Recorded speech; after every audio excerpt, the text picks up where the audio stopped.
arparadio.com की प्रस्तुति इतिहास का अभ्यास। वाचक स्वर पद्मा मणि। बिंदुसार एवं अशोक। शासनकाल 298 ईस्वी पूर्व से 273 ईस्वी पूर्व।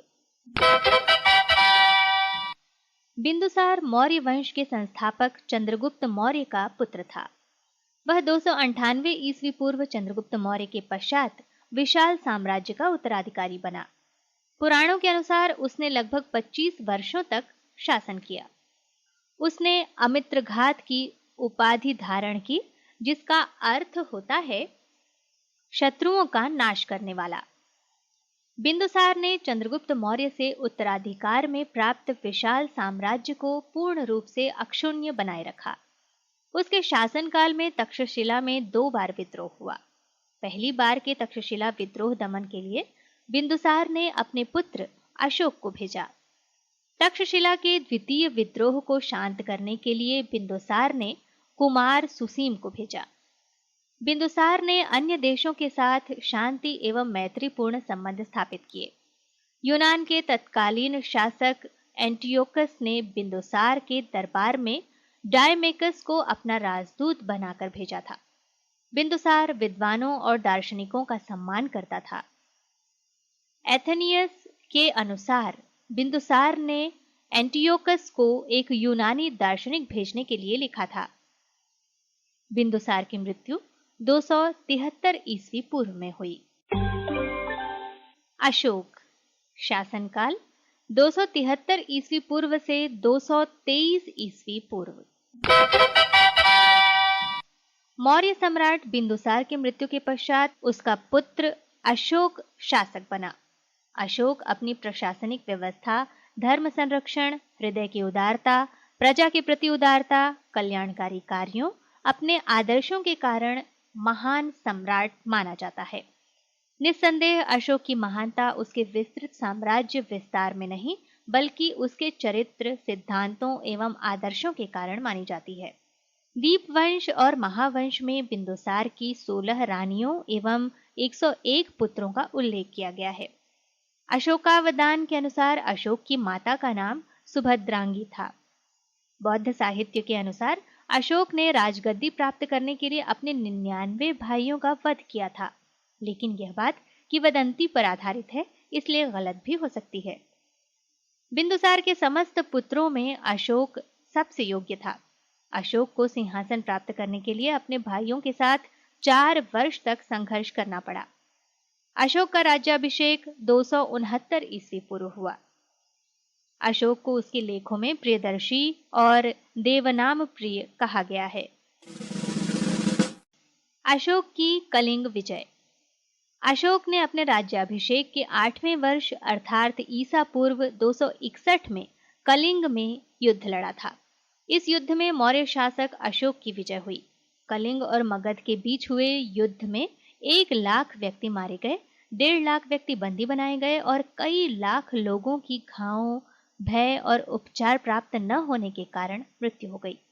कलिंग युद्ध की भीषणता को देखकर अशोक का दृष्टिकोण बदल गया। उसने अब शांति और अहिंसा का मार्ग अपनाया। डॉक्टर हेमचंद्र राव चौधरी के शब्दों में, मगध का सम्राट बनने के बाद अशोक का यह प्रथम और आखिरी युद्ध था। कलिंग युद्ध के परिणाम। कलिंग युद्ध के पश्चात अशोक ने शस्त्र के स्थान पर धम्म विजय का निश्चय किया। उसके जीवन में महत्वपूर्ण परिवर्तन हुए। पहला, दिग्विजय के स्थान पर धर्म विजय। अशोक ने कलिंग युद्ध की विनाश लीला को देखने के उपरांत यह निश्चय किया कि वह भविष्य में कभी तलवार नहीं उठाएगा। वह अब प्रजा को धर्म विजय के लिए प्रेरित करेगा। अशोक के शिलालेखों पर लिखा हुआ है कि कलिंग विजय के पश्चात अशोक ने धर्म को मुख्य समझा और उसी के प्रचार में लग गया। दूसरा, बौद्ध धर्म की ओर आकर्षण। अशोक की अहिंसात्मक नीति ने उसे बौद्ध धर्म के प्रति आकर्षित किया। यह परिवर्तन युद्ध के बिना असंभव था। अशोक ने बौद्ध धर्म ग्रंथों से संबंधित स्थानों की यात्रा की और प्रचार प्रसार के लिए अपनी संपूर्ण शक्ति लगा दी। तीसरा, लोक कल्याणकारी कार्य। अशोक ने घोषणा करवाई कि आवेदक किसी भी समय मुझसे मिल सकता है। दंड विधान की कठोरता को कम किया। अशोक ने राजधानी में पशुओं की हत्या बंद करवा दी। दरबार में भोग विलास, मदिरा, मांस सेवन आदि पर प्रतिबंध लगा दिए। चौथा, विश्व इतिहास की निर्णायक घटना। निस्संदेह कलिंग युद्ध न केवल भारत वरन विश्व इतिहास की एक महत्वपूर्ण घटना थी। डॉक्टर रे चौधरी के शब्दों में, कलिंग युद्ध ने अशोक के जीवन में एक नया मोड़ उपस्थित कर दिया। इस परिवर्तन के परिणाम भारतीय इतिहास और संपूर्ण पूर्वी संसार के इतिहास पर इस प्रकार पड़े जिनकी कल्पना नहीं की जा सकती। अशोक एवं बौद्ध धर्म। अशोक प्रारंभ में बौद्ध धर्म का अनुयायी नहीं था। अभिलेखों के आधार पर यह कहा जाता है कि अशोक ने अपने राज्याभिषेक के 90वें वर्ष बौद्ध धर्म स्वीकार किया था। कलिंग युद्ध ने अशोक के जीवन पर गहरा प्रभाव डाला। श्री राधा कुमुद मुखर्जी के शब्दों में, कलिंग युद्ध की विभीषिकाओं ने अशोक के चरित्र में आमूल परिवर्तन ला दिए। अशोक द्वारा बौद्ध धर्म स्वीकार करने संबंधी साक्ष्य। साहित्यिक स्रोत। पहला, बौद्ध साहित्य। दीपवंश, महावंश, दिव्यावदान आदि बौद्ध ग्रंथ अशोक के बौद्ध धर्मावलंबी होने की पर्याप्त जानकारी देते हैं। दूसरा, गांगी संहिता। तीसरा, चीनी यात्रियों का विवरण। फाहियान, इत्सिंग, हुएनसांग आदि चीनी यात्रियों ने अशोक को बौद्ध कहा है। पुरातात्विक स्रोत। अशोक के अभिलेखों में उसके बौद्ध जीवन संबंधी जानकारी मिलती है। पहला, प्रथम शिलालेख। इसमें अशोक के बौद्ध संघ के साथ 1 वर्ष जीवन यापन करने का वर्णन है। दूसरा, रुमिनदेई अभिलेख। इसमें गौतम बुद्ध के जन्म स्थान लुम्बिनी गांव की यात्रा अशोक द्वारा किए जाने का उल्लेख है। तीसरा, निगलीव स्तंभ लेख। इसमें अशोक ने कनक मुनि के स्तूप का संवर्धन किया और पूजा की। चौथा, भाब्रू अभिलेख। इसमें अशोक ने बुद्ध, धम्म और संघ के प्रति अपनी श्रद्धा को व्यक्त किया है। अशोक द्वारा बौद्ध धर्म के प्रचार के लिए कार्य। अशोक ने बौद्ध धर्म को स्वीकार करने के बाद बौद्ध धर्म के प्रचार प्रसार हेतु कार्य किए। पहला कार्य, धम्म विजय। अशोक ने भीषण कलिंग युद्ध के बाद यह निश्चित किया कि वह कभी तलवार नहीं उठाएगा। उसके राज्य में भेरी घोष के स्थान पर अब धम्म घोष होगा। अब वह धम्म विजय के लिए बौद्ध धर्म का प्रचार करेगा। दूसरा, धम्म यात्रा। राजा प्राचीन समय में विहार यात्रा करते थे, परंतु अशोक ने धम्म यात्राएं प्रारंभ की जिसका उद्देश्य बौद्ध भिक्षु, ब्राह्मण आदि के दर्शन प्राप्त करना, प्रजा से मिलना, उनसे धर्म संबंधी वार्तालाप करना, उनके प्रश्नों के उत्तर देना आदि था। तीसरा, धम्म श्रावण। 7वें स्तंभ लेख से स्पष्ट होता है कि अशोक प्रजा को विभिन्न समय पर धार्मिक संदेश देता था। मौर्य सम्राट द्वारा स्वयं धार्मिक संदेश देने से प्रजा पर प्रभाव पड़ता रहा होगा और बौद्ध धर्म की तीव्र गति से प्रगति हुई। चौथा, आत्मनिरीक्षण। अशोक का कहना था कि प्रत्येक मनुष्य को अपना आत्मनिरीक्षण एवं आत्मपरीक्षा करनी चाहिए और चिंतन करके अपनी कमियों को दूर करना चाहिए। पांचवा, अहिंसा। गौतम बुद्ध द्वारा प्रतिपादित प्रमुख सिद्धांत अहिंसा का अशोक ने पूर्णतः पालन किया और जनता के समक्ष उसने अपना उदाहरण प्रस्तुत किया। उसने पशु पक्षियों की हत्या पर रोक लगा दी।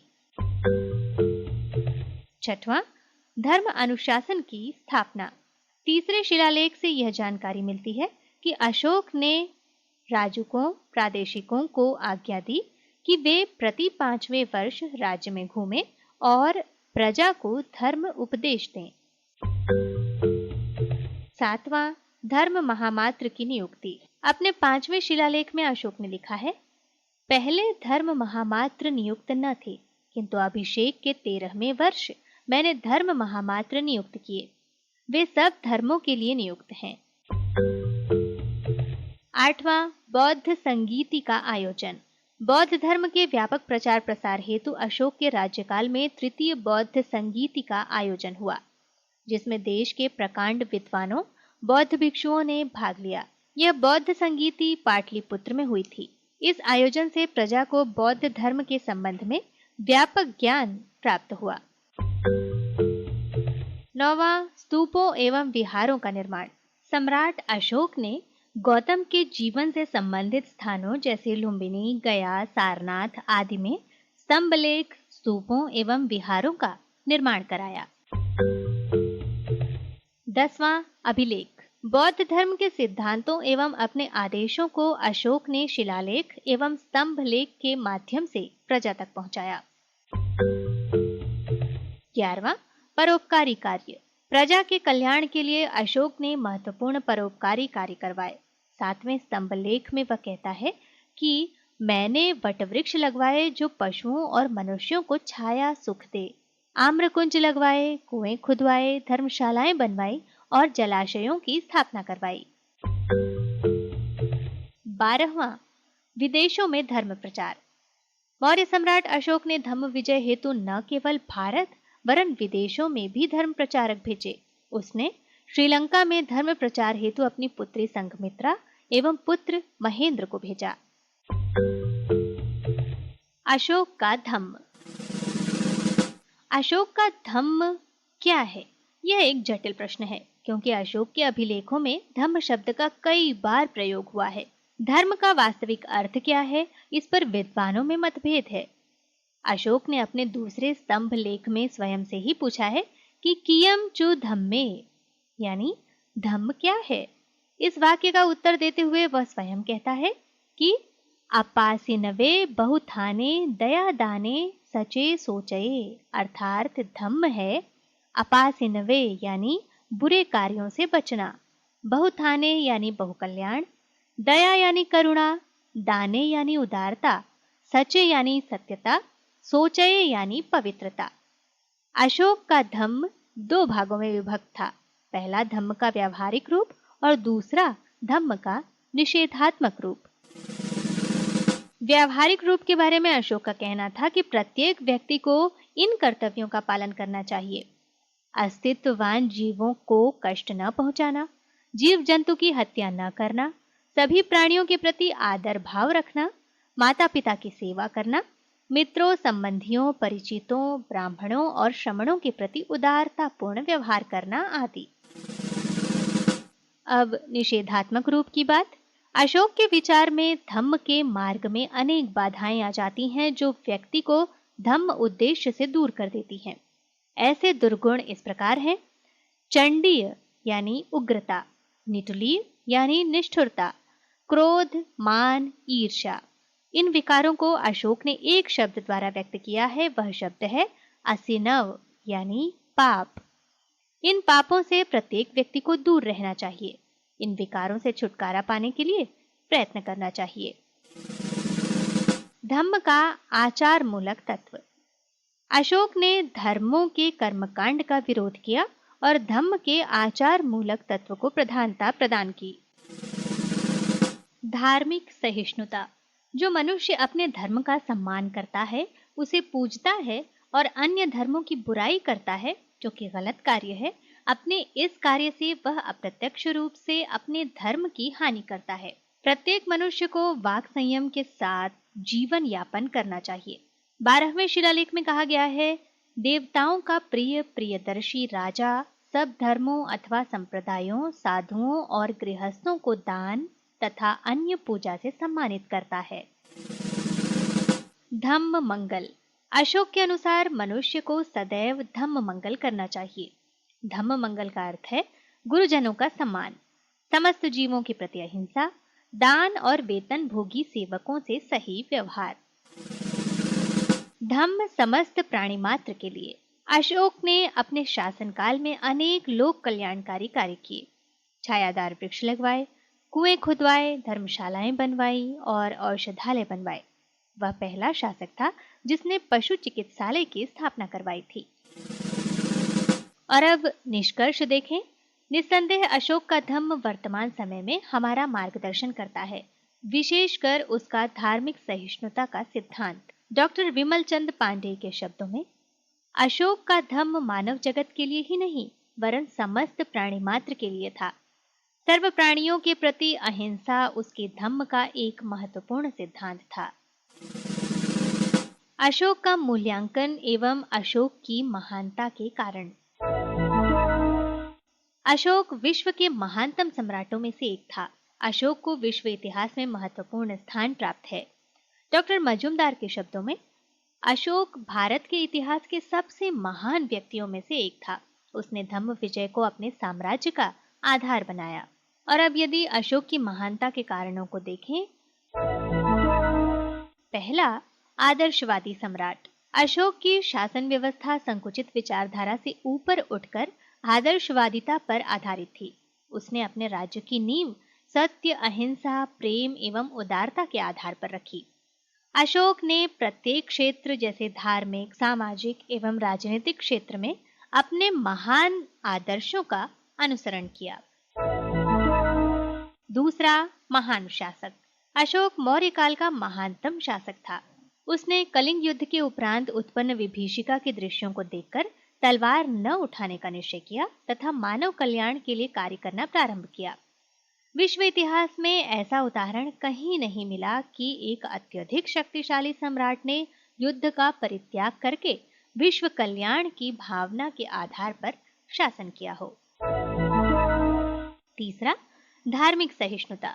अशोक की सर्वप्रथम विशेषता उसकी धार्मिक सहिष्णुता की नीति थी। यद्यपि वह बौद्ध धर्म का अनुयायी था, परंतु उसने सदैव सभी धर्मों के प्रति सम्मान की भावना रखी। उसके शासनकाल में प्रत्येक व्यक्ति को अपनी इच्छानुसार धर्म का अनुसरण करने की छूट थी। अशोक की उदार धार्मिक नीति ने उसे विश्व के महानतम सम्राटों की श्रेणी में ला दिया। चौथा, उदार एवं लोक हितकारी शासक। अशोक अपनी प्रजा को अपनी संतान के समान मानता था। वह सदैव प्रजा की सेवा के लिए तत्पर रहता था।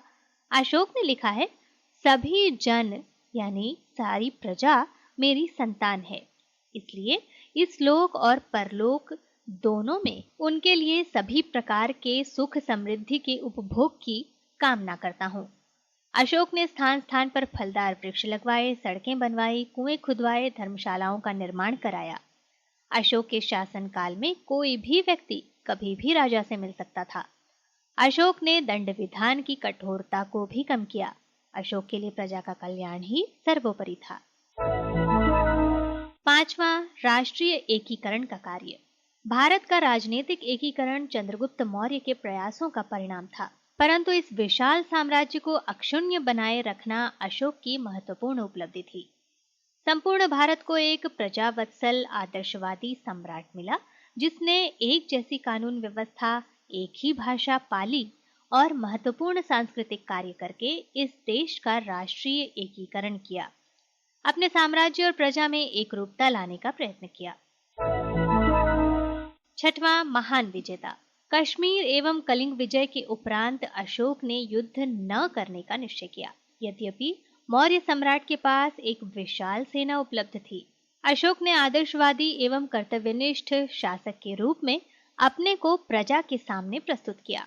उसने धम्म विजय को अपनाया। अशोक ने अहिंसा एवं शांति के माध्यम से अपने साम्राज्य को अक्षुण्ण रखा, जो कि विश्व इतिहास में एक उदाहरण है। उसका साम्राज्य कश्मीर से मैसूर तक और अरब सागर से पूर्वी बंगाल तक विस्तृत था। सातवां, बौद्ध धर्म को विश्व धर्म के रूप में स्थापित करना। अशोक ने एक महान धर्म प्रचारक की भांति कार्य करते हुए बौद्ध धर्म को, जो कि स्थानीय स्तर पर था, एक विश्व धर्म के रूप में स्थापित किया। स्वयं अशोक ने बौद्ध धर्म के प्रचार के लिए व्यापक रूप में कार्य किया। धर्म के व्यापक रूप का उदाहरण अशोक ने प्रजा के सामने स्वयं रखा। उसने धम्म महामात्रों की नियुक्ति की, जिससे वे प्रजा को सर्वांगीण विकास के लिए प्रेरित कर सकें। अशोक ने विदेशों में बौद्ध धर्म के प्रचार के लिए अपने पुत्र महेंद्र और पुत्री संघमित्रा को श्रीलंका भेजा। डॉक्टर मजुमदार ने सत्य ही लिखा है कि अशोक एक मार्गदर्शक के रूप में प्रकट हुआ। यह मार्गदर्शक बौद्ध धर्म को एक गांव से दूसरे गांव, एक नगर से दूसरे नगर, एक प्रांत से दूसरे प्रांत, एक देश से दूसरे देश तथा एक महाद्वीप से दूसरे महाद्वीप तक ले गया। अशोक ने लगभग 40 वर्षों तक शासन किया। अशोक को एक महान, उदारवादी, धर्म सहिष्णु, आदर्शवादी और एक कर्तव्यनिष्ठ शासक के रूप में इतिहास में जाना जाता है। H.G. वेल्स के शब्दों में, प्रत्येक युग और प्रत्येक राष्ट्र इस प्रकार के सम्राट को उत्पन्न नहीं कर सकता। अशोक अब भी विश्व के इतिहास में अद्वितीय है। arpanedio.com की प्रस्तुति इतिहास का अभ्यास।